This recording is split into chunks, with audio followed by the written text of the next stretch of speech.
Good afternoon, everybody. Thank you for being here, and it's good to see everybody wearing their masks on this beautiful day. Now that we've got some good distance here, I'm going to take this one off, and then I'll put it back on. So first of all, I wanted to just say another big thank you to all those who are making it possible for us to distribute a whole lot of personal protective equipment to small businesses here in Hartford. This is a partnership with the state of Connecticut, with the National Guard, with CBIA, and our firefighters here are leading that distribution effort. Last week, we distributed about 3,700 pieces of protective equipment to 100 Hartford small businesses, and today we're distributing about 3,800 pieces of equipment to 94 small businesses. And I want to encourage any small business who needs that protective equipment to go to the website at ctcovidresponse.org, ctcovidresponse.org, and register your business and submit the needs that you have.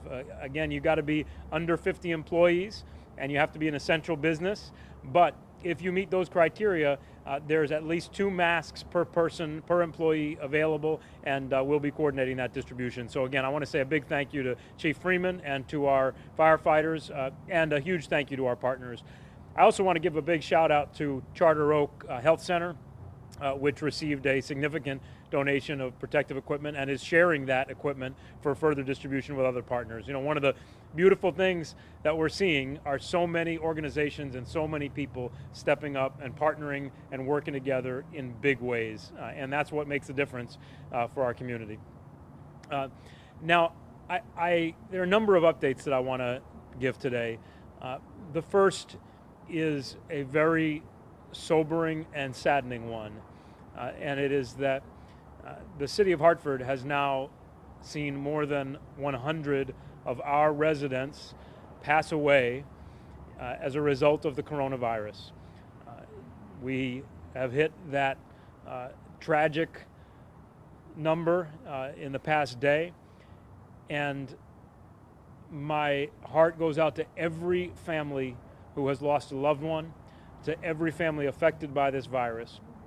And I think it's so important for us to remember that even as we talk about the encouraging trends when it comes to new hospitalizations and the fact that we're starting to see those numbers go in the right direction, we are very, very far from being out of the woods. This is still a deadly virus. It is a widespread virus. It's highly transmissible, and for so many of our friends and neighbors and fellow residents, it can be fatal. And so as we work together to prepare for a gradual, incremental reopening, I'm begging everyone, please, to stay cautious, to stay focused, not to get complacent, and to continue to take those basic precautions that aren't just about keeping yourself safe, they're about keeping others safe. If you don't care about your own health and safety, care about your neighbors, care about your grandmothers, care about your fathers, care about your kids, because this virus doesn't discriminate by age, even though many of those who've passed away are older or have underlying health conditions. We've seen that this virus can be deadly to anybody.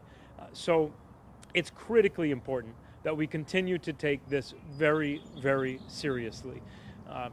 And we will be doing everything we can, as we have been already, to increase testing, to make sure that we're meeting the basic needs of our community.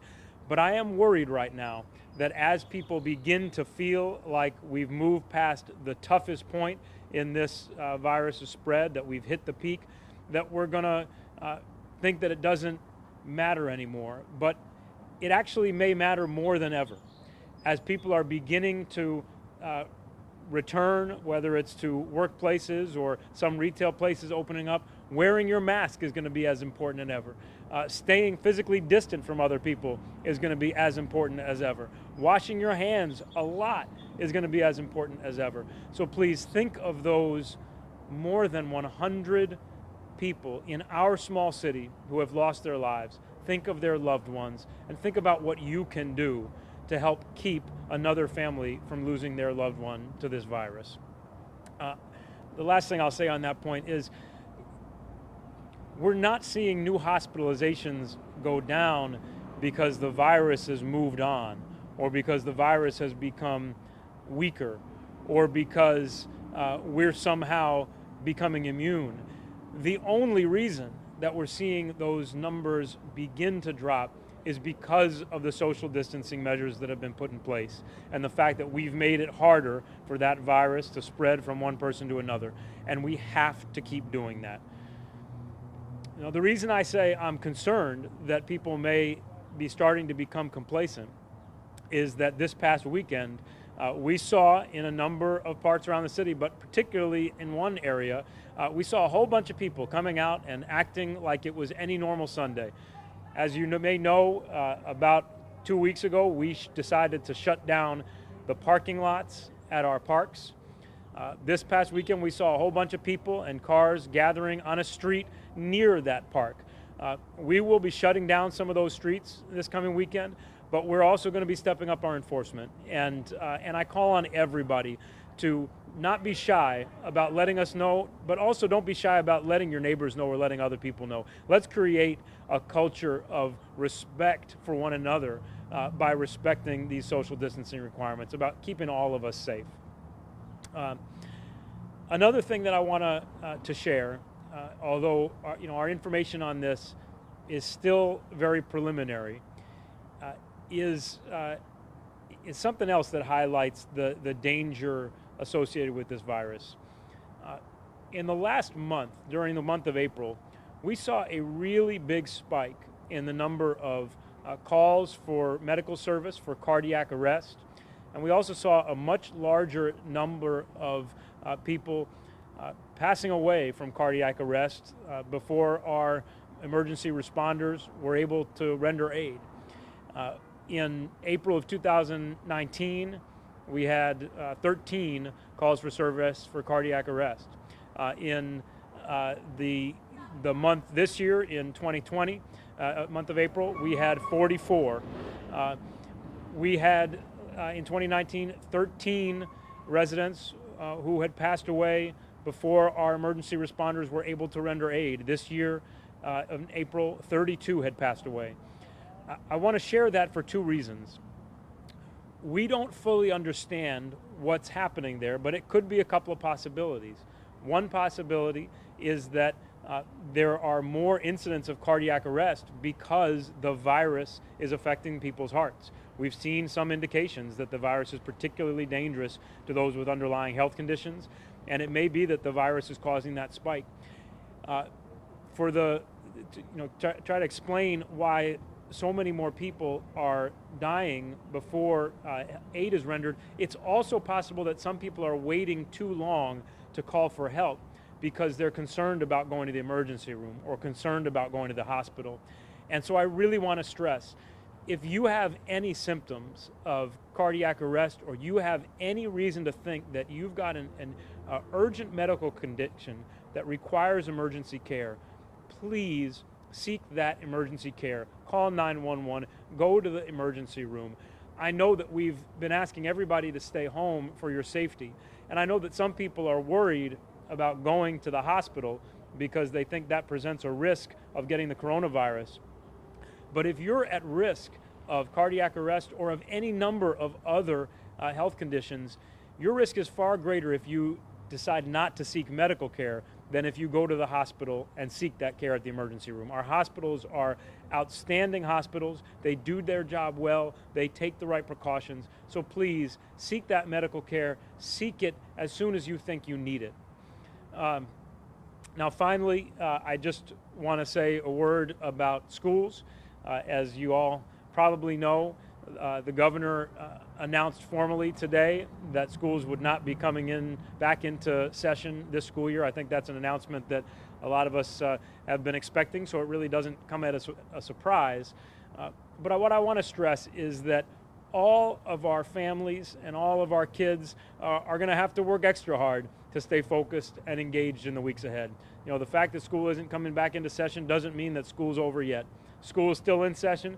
It's going to be in session until early or mid-June, And we need our young people to stay engaged. We need to make sure that they're learning as much as possible during this time, because it's going to be hard enough to catch up from this period of disruption. We can't afford to let our kids lose weeks or months of their education. So I know this remote learning is hard. I know firsthand how difficult managing the homeschooling along with your job responsibilities is. It's so difficult, but we need everybody to stay focused on that for the sake of our young people. And I think Governor Lamont made exactly the right decision. I commend him for it, and I'm grateful for the work that Governor Lamont and his team are doing generally to keep our state as safe and healthy as possible.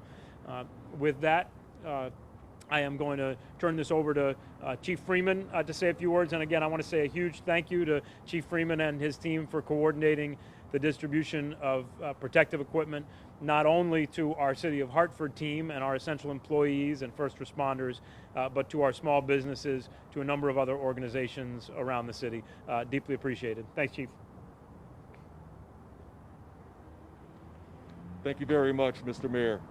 And again, I would like to echo the Mayor's sentiments in thanking CBIA Constep, the state of Connecticut, our Guard, also obviously the members of the Hartford Fire Department for the last 2 weeks. We will be disseminating roughly 8,000 surgical masks to essential Hartford businesses. And I truly am grateful for their dedication and their commitment, not only to one another, but also to this city. So last week, 102 businesses received roughly 3,700 surgical masks. Today, we will disseminate 3,870 surgical masks to 94 different businesses. Not only will these businesses get surgical masks, but 13 out of these 94 will also get face shields that have been donated by Charter Oak, as Mayor Bronin has mentioned.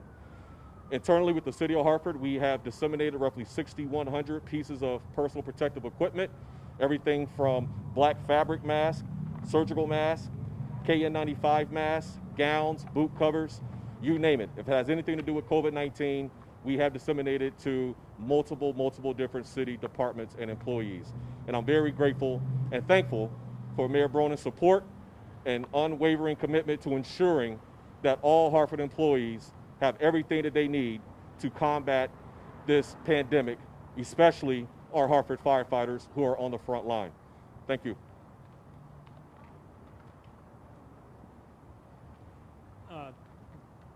Thank you so much, Chief. Now I'm going to turn it over to Liani.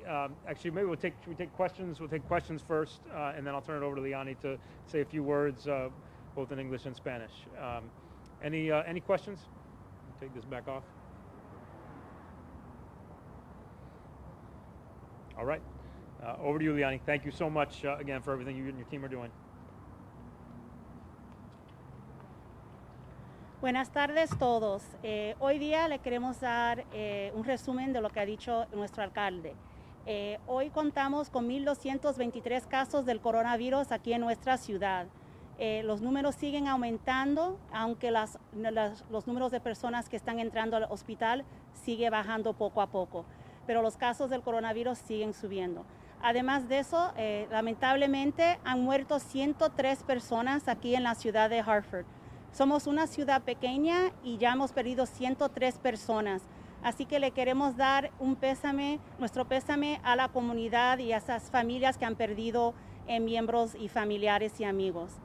Además de eso, hoy aquí estamos en las oficinas de los bomberos y policías porque nuestro equipo de bomberos y nuestro jefe de bomberos, Chief Freeman, ha manejado una entrega de equipo de protección personal a pequeños negocios. La semana pasada se había entregado más de 3,000 piezas de mascarillas a estos negocios. Si eres un negocio pequeño, una empresa pequeña que tiene menos de 50 empleados y también es designado como una empresa esencial, por favor vaya a coronavirus.gov y ahí te puedes inscribir para buscar esa información. Así que por favor vamos a seguir haciendo esto mientras nos traigan más equipo para hacerlo. Además de eso, queremos hablar un poco acerca de que si necesitas ayuda para ir al hospital, por favor llamen. Hemos hecho un análisis y estamos viendo que el año pasado tuvimos menos llamadas para ataques cardíacos en casa. Y ese número ha subido bastante, casi al triple este año. No sabemos si es todo debido al coronavirus, pero sí hay investigaciones que están enseñando y nos están diciendo que el coronavirus puede impactar al corazón.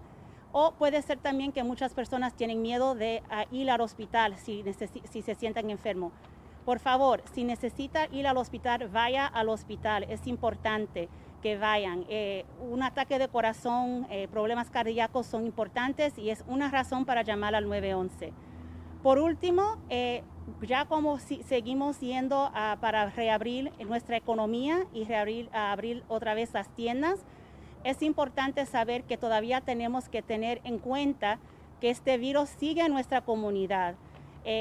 Los casos no están subiendo tanto en este momento o con una tasa tan rápido porque estamos practicando la distancia social.